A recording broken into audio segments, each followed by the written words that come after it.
Good evening, everybody.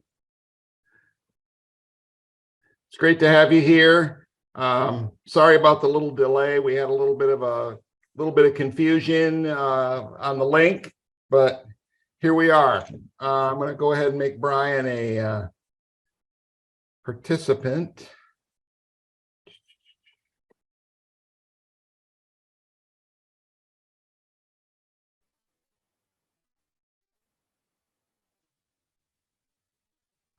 We got a good group tonight. This is fantastic.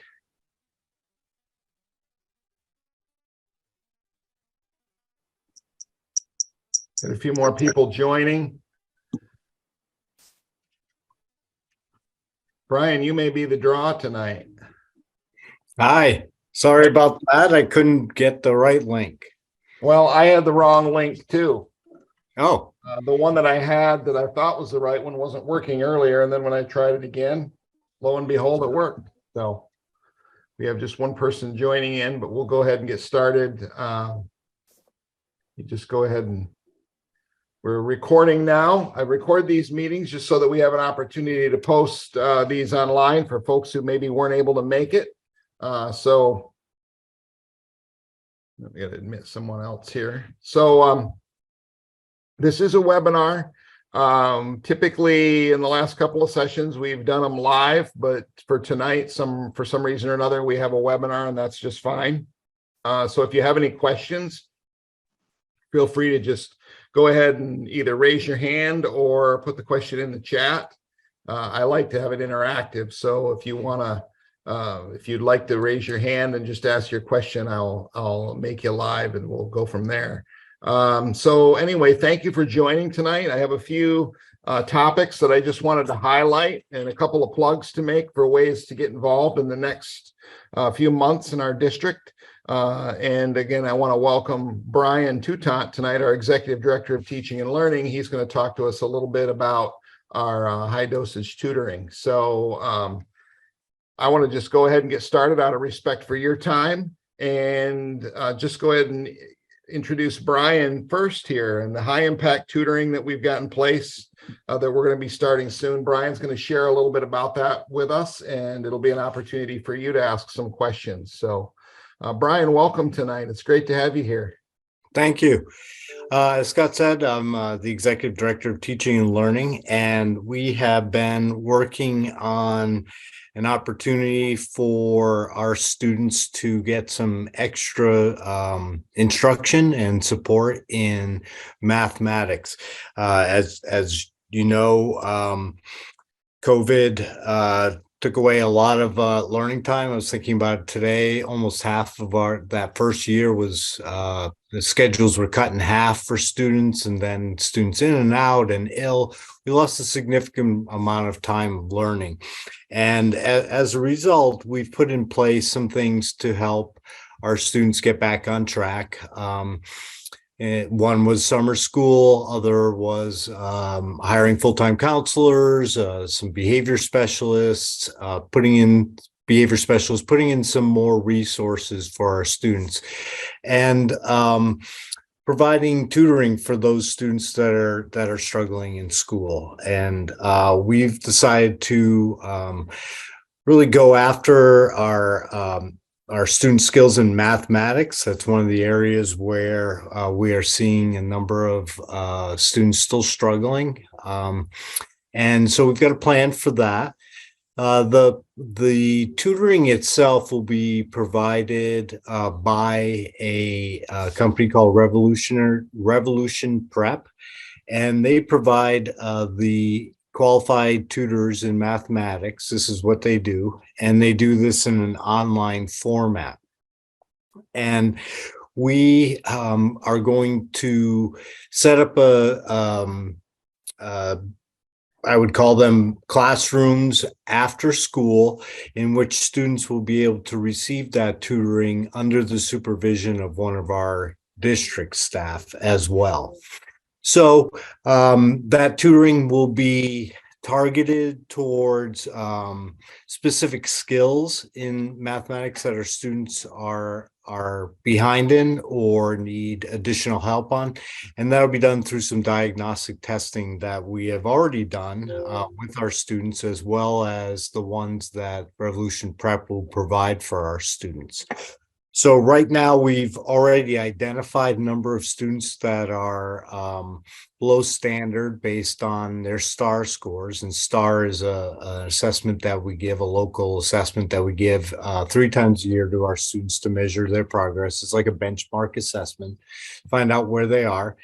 And then also our SBA, so our state tests as well. Those tend to be less diagnostic than the STAR, meaning it tells us which students are behind, doesn't necessarily tell us in which areas that they're behind.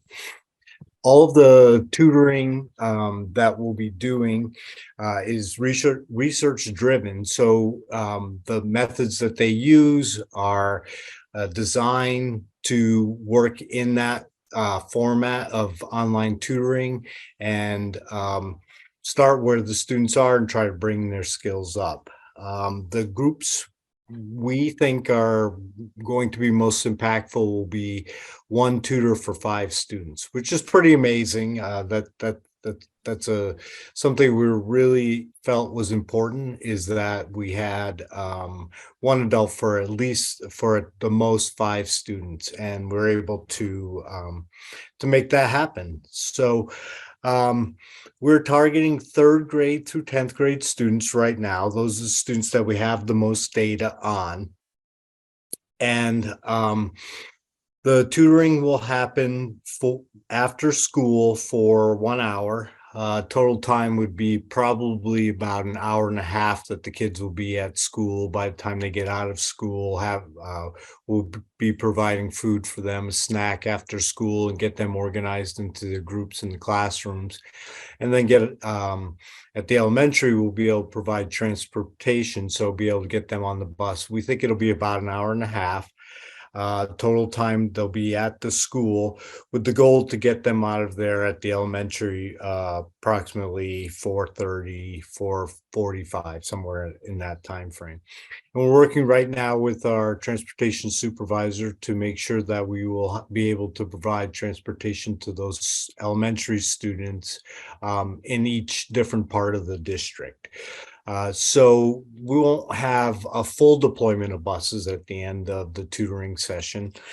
So it may be, a slightly longer ride than normal, but we do believe that we'll have enough staff to provide transportation to all of our elementary students that decide to take part in our tutoring.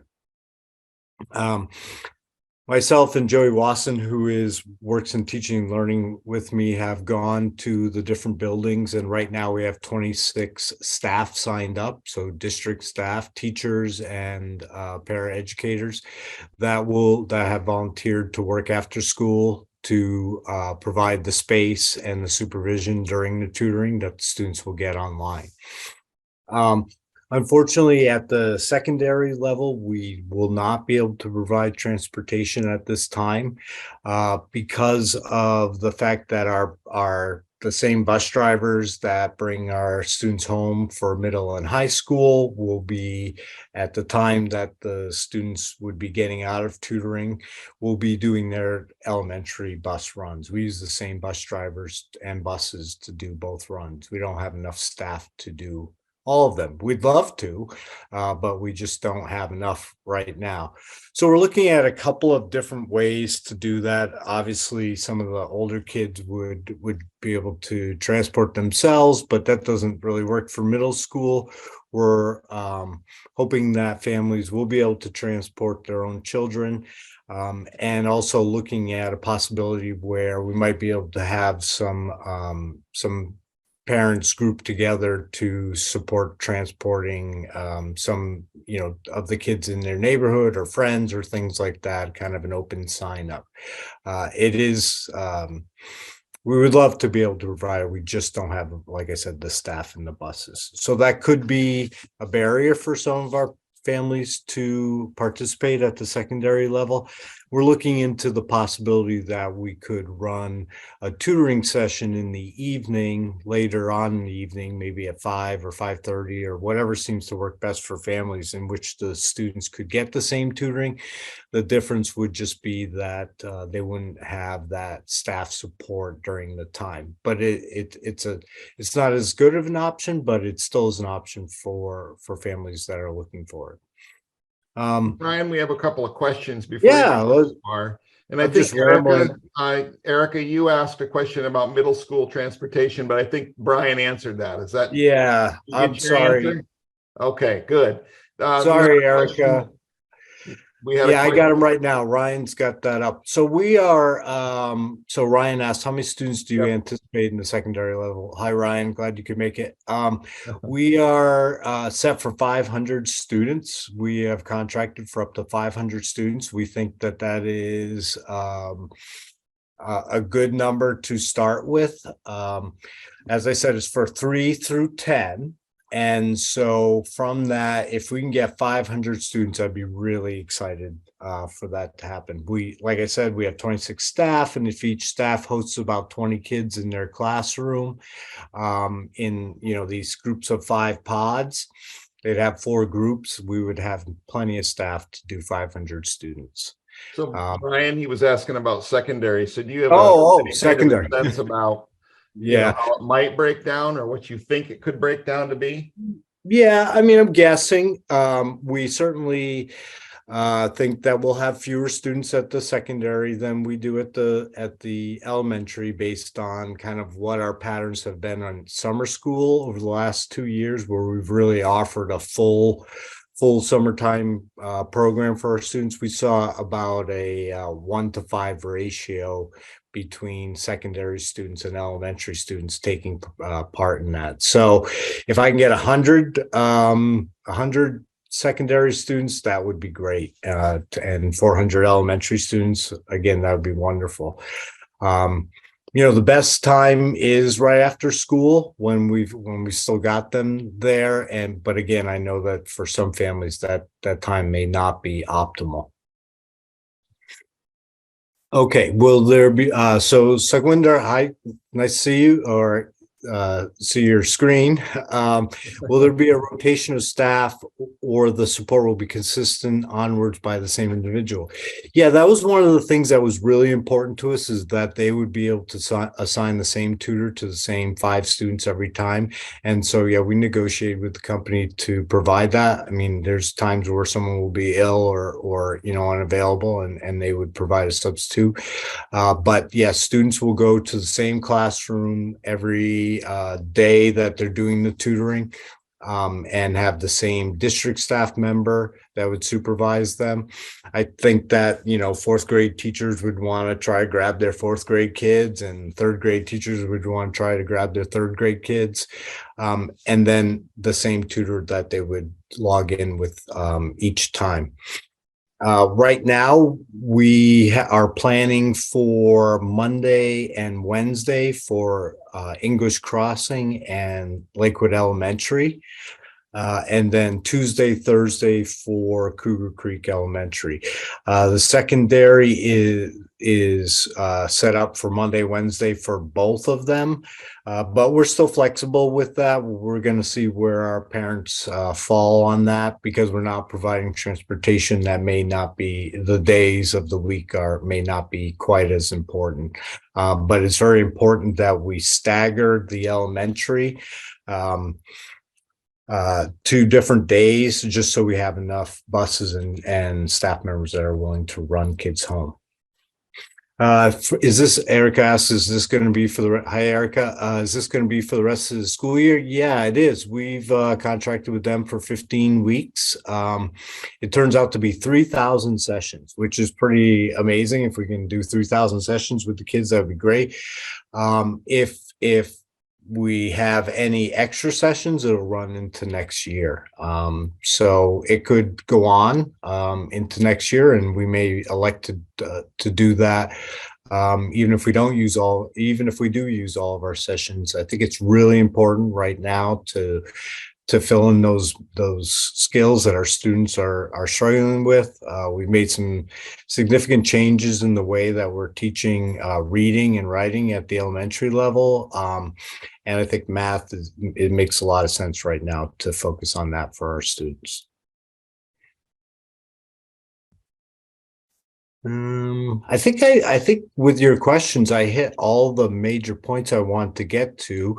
But we will be one more maybe that I need to get to. Right now, Joey and I are working with the company to get those sessions ready. And next week, we'll be reaching out to families to let them know that we think their student would be a great candidate to take advantage of that. Again, it's all based on test scores. It's not based on teacher recommendation or anything like that. And then if we do have additional families that think that their student might want to take advantage of it, we'll provide a way for, and are not screened in our process, we'll provide a way for them to contact us and see if we can fit them in. We want to start with the students that are in greatest need first, and then work backwards from there.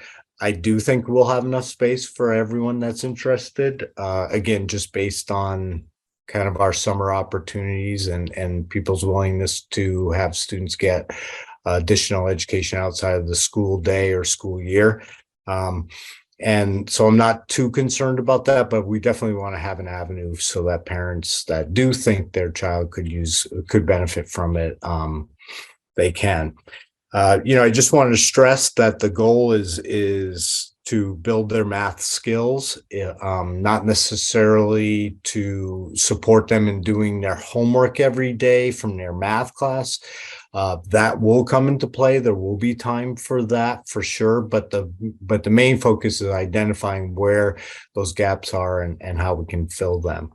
One of the nice things that Revolution Prep provides that all the students that are enrolled in the tutoring program will have 24-hour, 7-day a week live on-demand tutoring.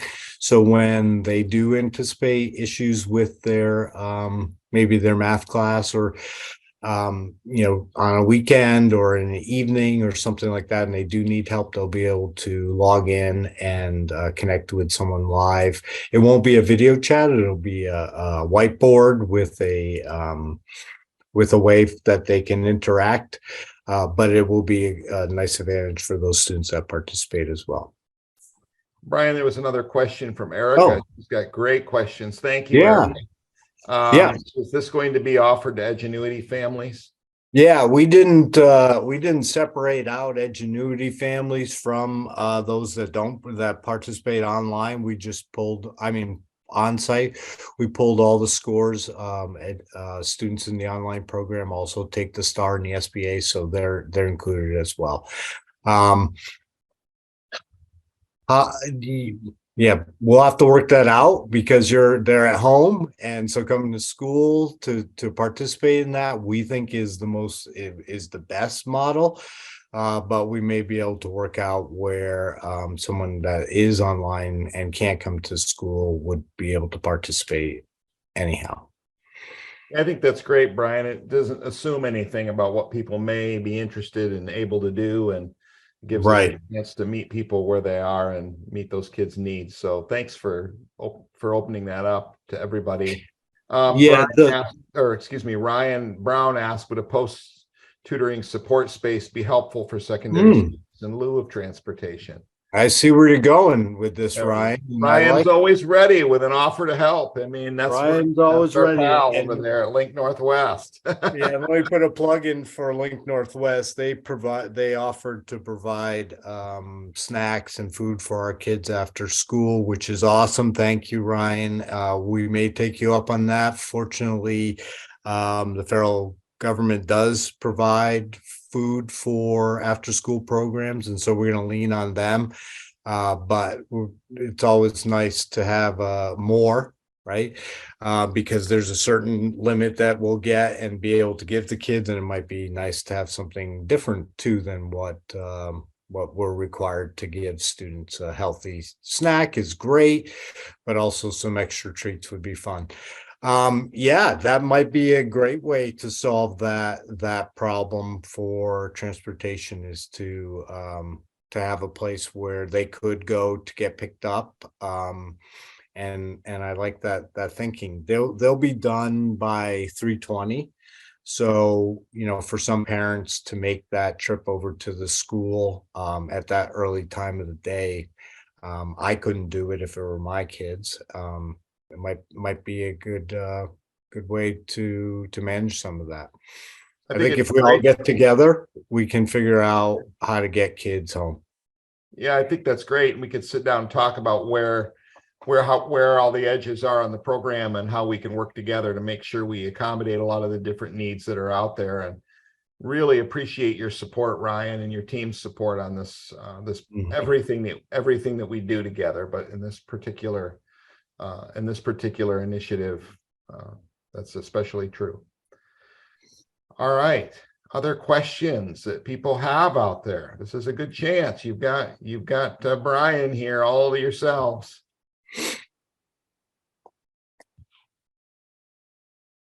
All right. So Brian, Ryan says always glad to support. Thank you. So Brian, in terms of the communication has gone out and the signups are already completed, correct? Or the requests to do this are already completed, or where are we in the process of identifying students right now? So we have all the students identified. We have not sent out the information to the parents yet. That's a matter of us hitting send. We just Okay. wanted to make sure that we were able to answer all the questions before we sent that out. Yep. Right now, our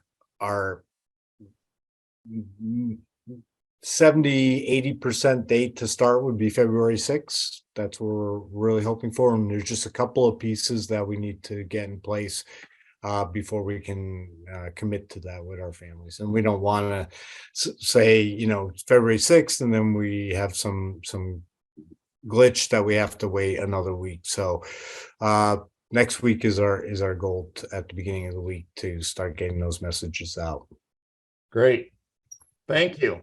Any other questions anybody has for Brian?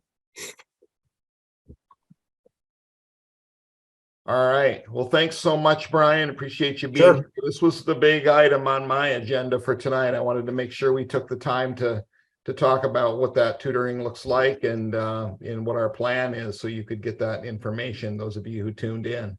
So I did have a couple other things that I wanted to highlight tonight and give a plug for. Eric asked one more question, Brian, before you go. No, that's a great question, and I should have been in my speech. But thanks for checking.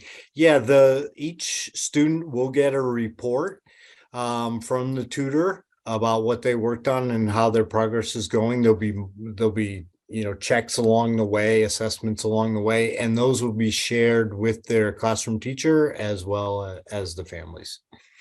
Great. Thank you. Thank you. Okay. I might go, Scott, if you don't need me for anything. Go. You're good to go, Brian. You can have your dinner if you haven't already. It might be ready. Yeah. Thanks a lot, Brian. I appreciate the support there. Yeah, thanks. Thank you. And thanks for coming tonight. It's good to chat with you all.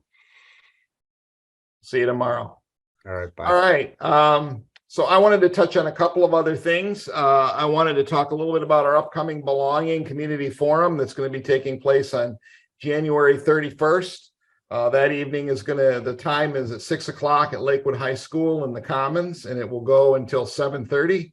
I am so excited about this opportunity to get together as a community. I feel like after the pandemic, during the pandemic, we all certainly went into our homes, and a lot of people quarantined and cut off, and those social opportunities just went by the wayside. And as we've come back together, we've been able to get together as a community as well. And this community forum on belonging is an opportunity for us to do just that, and to think together as a community about how we can continue to grow and build those relationships in deeper ways, and in ways across the community that may be different than we've experienced before. So I want to talk a little bit about the community forum on belonging and how it came about. As many of you may remember, in November, before we went off for Thanksgiving break, we had our thought exchange question prompt around belonging, so that we asked people to describe what it looks like, feels like, and sounds like to have a sense of belonging in schools. And so we had something like, I want to say we had about 1,800 participants, and we had around 1,400 thoughts that were shared. And people were able to come in and look at the thoughts that other people wrote about what they think it looks like, sounds like, and feels like to belong in schools. And we're able to rate those thoughts that were that really resonated with them. And the system that we use, Thought Exchange, allowed people to come in and see, kind of really look at as many thoughts as they want. But we typically got about, per person, every individual on average looked at about 30 thoughts.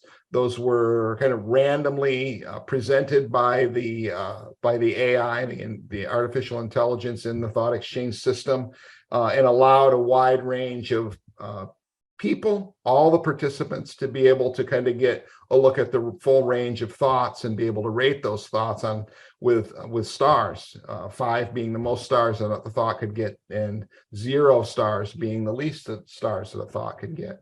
So as a result, that allows us to kind of have how I think of it, as a dialogue, as a community, in which we can kind of have this conversation with one another online about what it is that's most important to us. And with this data, what we decided to do in our school district's equity team, which has been attended by between 12 and 15 people pretty regularly for the last year and a half, we really decided that what we wanted to do was build on this thought exchange and have a community forum in which people could physically come together, take a look at the data that we've gathered, take a look at what people said was most important to them, and make meaning of it together. And so our equity team decided to set up a community forum, and we've identified January 31st as that date. And then what we're planning to do is have people come together. We're going to show snapshots of that data. There's a lot to share that you could look at, but what we're basically going to look at is what were some of the themes, what were some of the key words that were most frequently used, kind of like you think of, and when you see a Wordle, and you see kind of this word cloud, and you see the words all together, with the biggest ones being the ones that are used the most and the smallest ones maybe less so. And then we're going to take a look at the themes that emerged, because one of the things that Thought Exchange does is it takes all those thoughts that are shared and the highest rated thoughts, and assembles that information in a way that allows it to create themes. So what we've done in our district, there were a few of us that did this after we got that data back, as we went through those themes and we took a look at how we could take those AI themes that were generated and kind of make them a little bit clearer for people, differentiate it a little bit in a way that we could talk about without necessarily invalidating the data. So we kind of just clarified the themes a little bit, but stuck with the themes that the AI generated. So we're going to share the themes, and then we're going to give people an opportunity to look at the top thoughts within each of those themes. So on January 31st, we're going to do what's called a World Cafe format, which those who choose to come to this forum, and everybody in the community is invited, whether it's community members, whether it's staff, students, administrators, parents, people who don't have kids in school, anybody can come to this. What we want is for people who are going to come in, and we've really set it up and planned an evening, an hour and a half, in which people are going to come in and feel welcomed, hopefully feel at ease, and be greeted when you walk in the door. We're going to have small tables set up, groups no larger than 4. So that when we sit down and we talk about in our groups what it is that the Thought Exchange tells us, it'll be an opportunity for people to share with a few other folks what it is that they see and what's most important to them in the data that what we share. We're going to have pie from the Snohomish Pie Company available for people to help themselves too, because of course when you come together you've got to sustain yourselves, and so we want everybody to come together and have a little food and drink and enjoy the time that we have. So the evening will be spent, we'll take a little time to get a little bit of an overview at the beginning, and then we're going to dive into 3 questions, and everybody's going to have a little packet at their table individually to look at. And what we're going to ask is, what do the responses suggest is most important for belonging? So you'll look at that data and say, what seems to be most important to those who responded? Second question that we're going to talk about, we're going to have an opportunity then to move on to another question that kind of goes up a step and progresses to, what experiences have you had that align with or are different from the themes that you see? So where might you have had experiences that represent a positive or negative aspect of that theme? If you feel like people say welcoming is a theme, then where might you have felt welcomed in schools most, and what does that look like? Or if you haven't felt welcomed in schools, what did that look like? It's those non-examples and those examples are equally important so that we can learn from that. And then the third question that we're going to ask in the course of the hour and a half is, where do you see opportunities for growth? Because ultimately we want this conversation as a community to lead to something.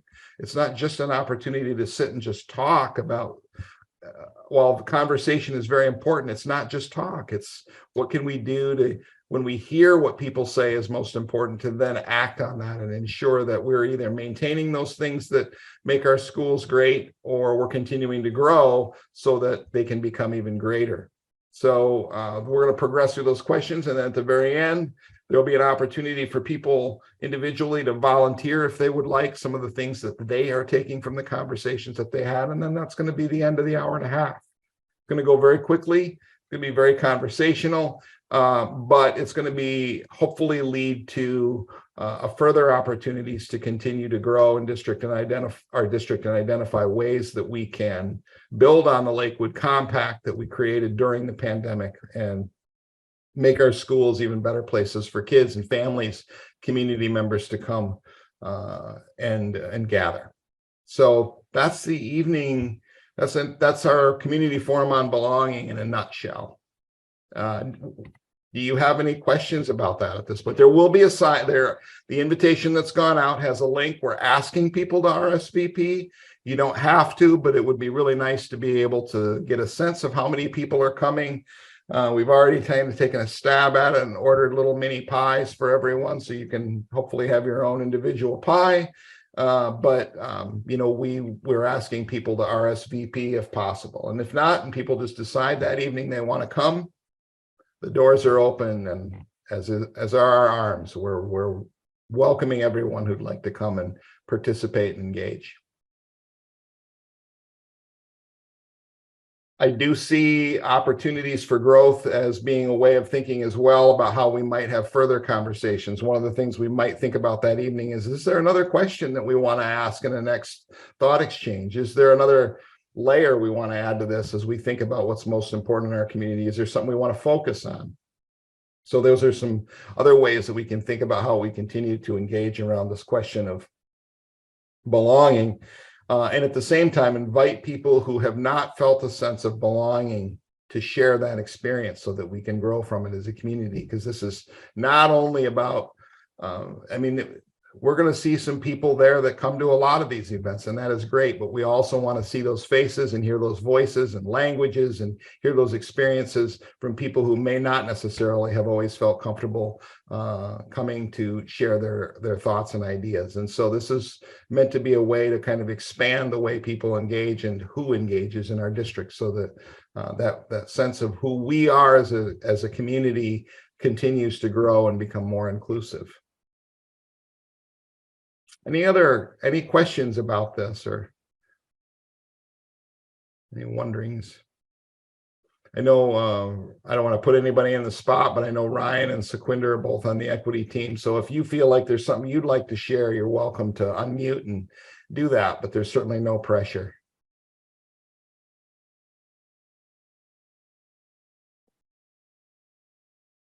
Okay. Well, I hope to see all of you there that night. We'll continue to send out reminders and opportunities. We've got some more invitations that are going out. We're also looking at some of those families who may not speak English in the home. We're encouraging them to attend and reaching out with some personalized invitations in those cases, and just trying to find different ways to think about how we can ensure that people who maybe never have not felt like they've had a voice are being invited, not only invited, but encouraged to attend. So that's the Community Forum on Belonging. I also wanted to share another opportunity with you, which is this is something that the board is going to be the school board is going to be talking about tomorrow night in their meeting. So I'm a little bit ahead of their conversation, but considering that this session tonight we're not going to have another one for a month, I want to mention it, and that is that we are looking ahead to how our district can continue to provide for the needs of our students in our facilities and in our operations as we look ahead to development in our district over the next 10 years. We have a tremendous amount of growth coming in our district over the next 10 years, especially right around that area between Costco, Lakewood Crossing, and our schools, and across the road from our schools across 172nd around the gas station. And so we're going to have a lot of development in that whole area on that side of the district. And it's going to be a few thousand homes that are going to be built over the next 10 years, we anticipate, given the permitting that's happened. So we're going to see new students coming to our district. We're going to see more students coming to our district. And so we need to be thinking about, and we also have aging facilities in our district. So we really need to think about how we're going to meet the needs of our students, and given these kinds of trends that are sitting side by side for us right now. So we're putting together a committee. It's called the Citizens Facility Advisory Committee, or CFAC, as I'm calling it. And that group is going to be conducting what's called a study and survey over the next probably about 9 months. So a study and survey is actually a kind of a review process that typically districts do about every 10 years or so. Our district last did a study and survey in 2011. That study and survey eventually led to recommendations to undertake capital improvements in the district along the lines of the construction of the new high school. This committee is not charged with identifying a bond. It's not charged with anything in particular around improving this building or that building. There's no specifics. The charge that I'm anticipating that the board is going to be considering tomorrow night, is reviewing the previous recommendations from 2011. How did we do? Is there anything that was left undone that we need to tackle? Looking at our space needs right now based on educational standards that are current. Things that we do now look very different, or in the future look very different than they did in 2011. So we need to kind of review what our spaces need to look like educationally, how many students they serve. Special education classrooms, for example, right now look a little different in many cases than they did in 2011 with new technologies and new educational methods. So how do we make sure that our classrooms accommodate and are aligned with what we know educationally our students need? How does that impact how do we then translate that into the number of students we have per classroom, and how many classrooms does that require, and what kinds of classrooms do we have to have? So this group is going to be tasked over the next several months with reviewing those standards, revising those space standards as needed, evaluating our systems in our district, our HVAC systems, our technology systems, all of those systems in the district that serve students and staff, reviewing those for their efficiency and longevity, and making decisions around what priorities rate the highest that we need to address in the short term, and where might we have needs that we have to address in the long term. Reviewing our demography, our growth demographically in the district, how does that impact our space needs? So we're going to go through a series of questions and provide a lot of data to the committee so that they can make recommendations to the school board at the end as to how things need to be prioritized. And then it'll be up to the school board to decide how that gets translated into things like capital levies and, perhaps bonds down the road if that is something that is needed. But right now, it's a very open-ended task ahead for the committee, really leaving it up to them to do review the research that we're going to be providing and making recommendations around those priorities so that we can then put together concrete plans over the next 10 years. It'll be very important that we address those needs as we see them emerging in the future. So that's the task of the committee. It's going to involve about 2 meetings a month for the remainder of this school through June. We're going to take July off and probably at least part of August, and then we'll bring the committee back in the fall for a couple more meetings to finish up their recommendations to be presented to the board probably in October.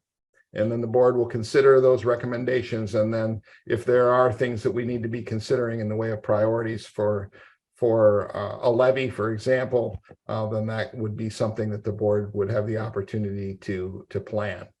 But right now, we don't know what that looks like because we haven't looked at the data with our community. So the community, this committee is probably going to be about 20, I'm hoping 25 to 30 people, all community based, all community members.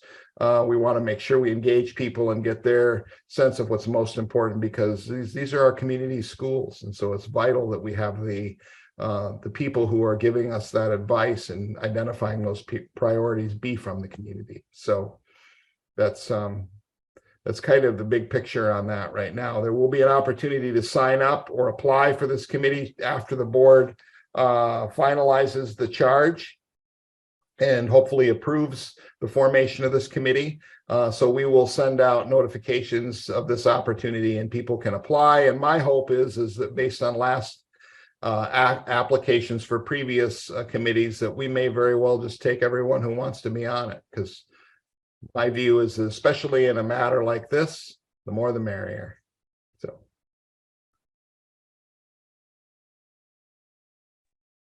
Scott, I'm wondering if you could speak to you mentioned the growth, and you've got kind of a 10-year projection. Can you speak to the urgency currently around capacity? I know that we're filling up and we're filling up fairly quickly. What does that currently look like? Well, currently what it looks like, and we're very fortunate, is the growth that we're seeing over the next couple of years is growth that right now our current capital facilities plan, because we do have to do a capital facilities plan every 2 years and submit that to the county and take that to all the municipalities that are tied to our district, Marysville and Arlington specifically. Right now, what we're seeing is that growth falls within the space that we currently have available. When we added the portables this last year, we got a little bit more space to move things around, expand the preschool program at LES. With the addition of the STEM lab at the middle school about 2 years ago, when that opened, we got space and have some space available, and it just happens to be where we're anticipating the growth for the next couple of years.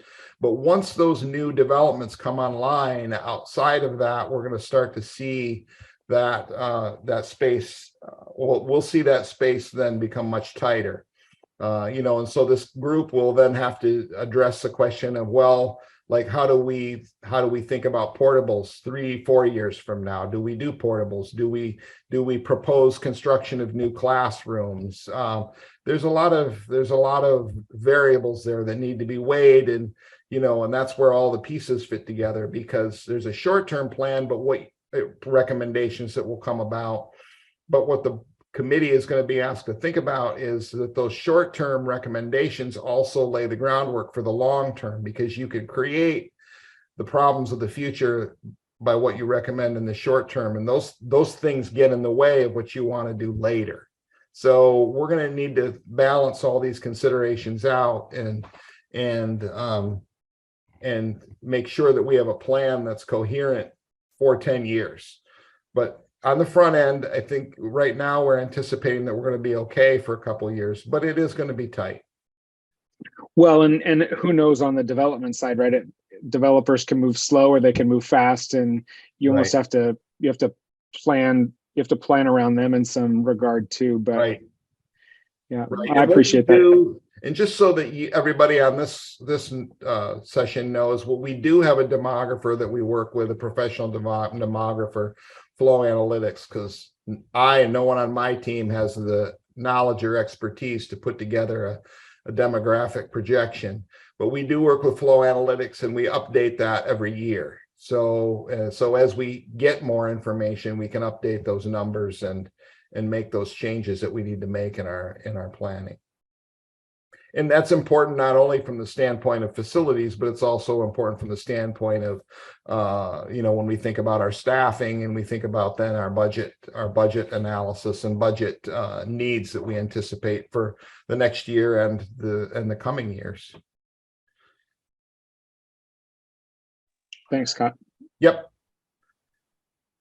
Yeah, just real quick, Scott, I appreciate you giving us the feedback for both the forum coming up and also the committee.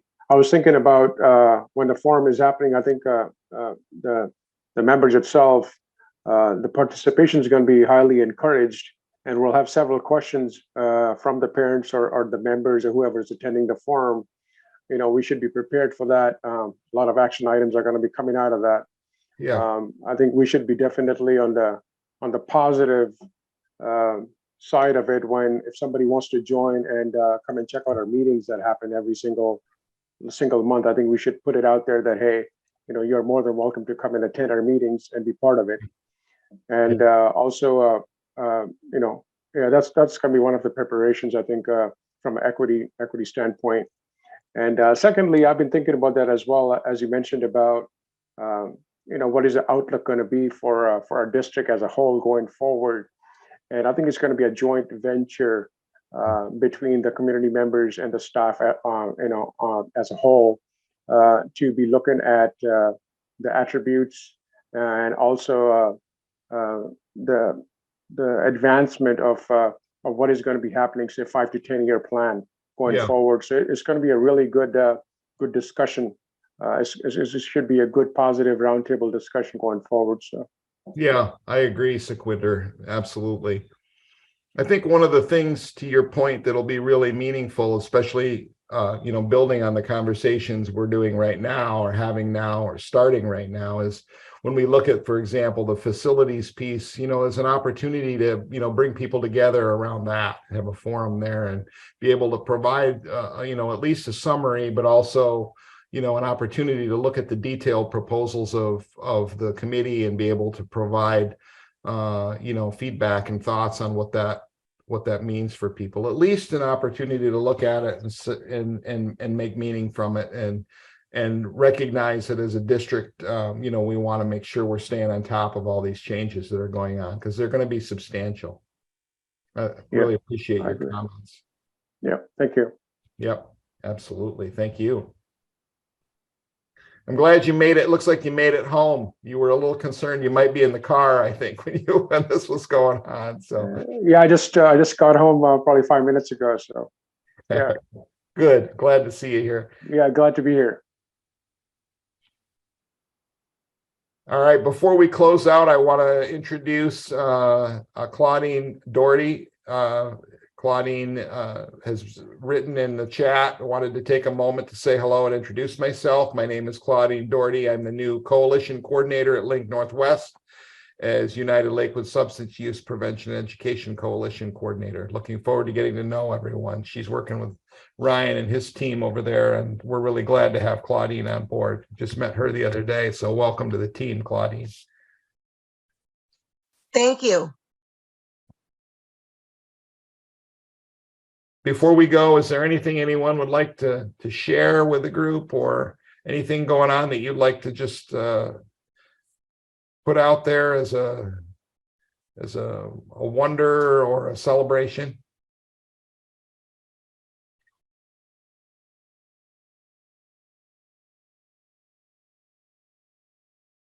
All right. Well, I want to thank all of you for joining on this chat tonight. It was a great turnout. And I look forward to seeing you all here in the coming weeks and hopefully on January 31st. Have a great evening, everyone. Take care. See ya. Thank you. Thanks.